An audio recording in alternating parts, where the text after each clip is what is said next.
I was talking to a past client yesterday and just kind of catching up on some strategy stuff. And I asked how it was going with his strategy or like with some of the things that we talked about. And he said that one of the things that they're doing that we talked about is bringing them in an extra 10 to 20K every time they do it.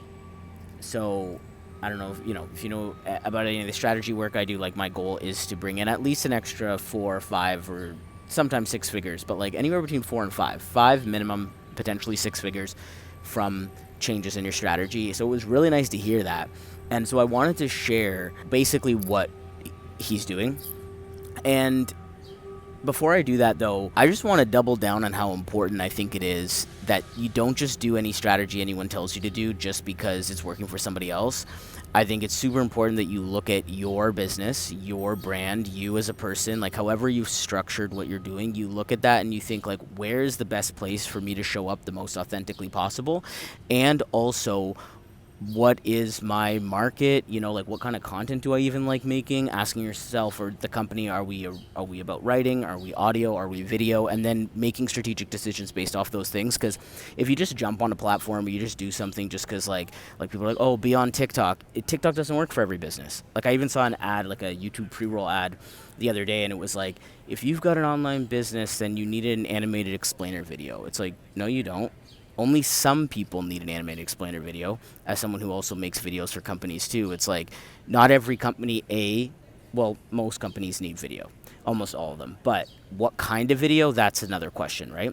So I'm going to tell you what he's doing, so don't feel like you have to do it exactly, but if you can find a way to make it fit, I'd highly recommend it.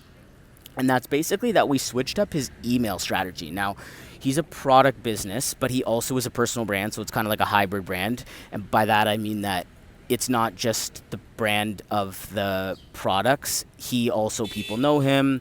They know that he's the owner. So even though he doesn't make that much content, he still, like, his opinion and involvement in the business is a factor in how well it does, which I'd recommend for most people.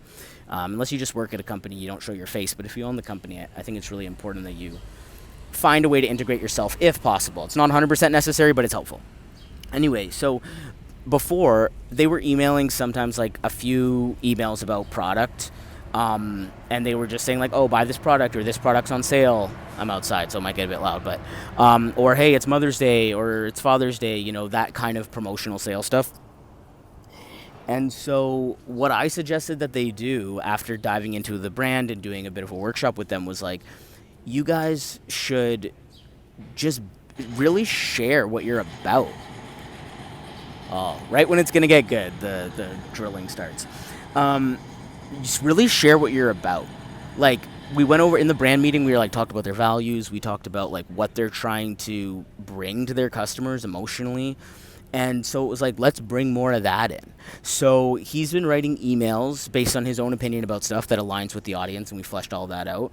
And only like a couple times a month. And he said, yeah, like they bring in $10,000 to $20,000 in sales, and they're not even sales emails. Do you know what I mean? It's like you can click and go to the product and buy it, but it's not like you have to do this or here's the discount code. It's just like, here's an email about this. People like it, and then they go to the store and they buy stuff.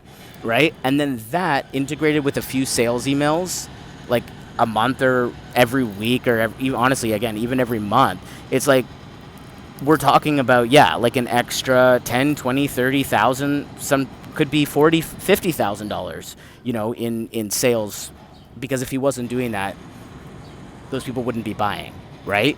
They wouldn't have an opportunity to be buying either, and he wouldn't be building brands. So all this to say, if you're doing emails as part of your strategy, there's probably stuff you could optimize in there, but I think it's very important that most businesses have an email strategy. It doesn't have to be the same one, but that you're using email in some way to continue putting the brand out there.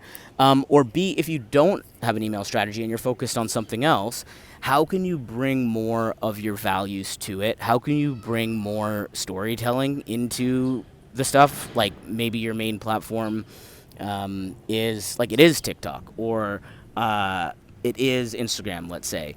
Like, what kind of stuff could you release maybe every month or every week if you can? That's not a sales thing, but that's just a brand building piece a brand building piece of content, and I'd say watch what kind of sales that brings in for you, because it truly can add 4 or 5, or as I said, even 6 figures.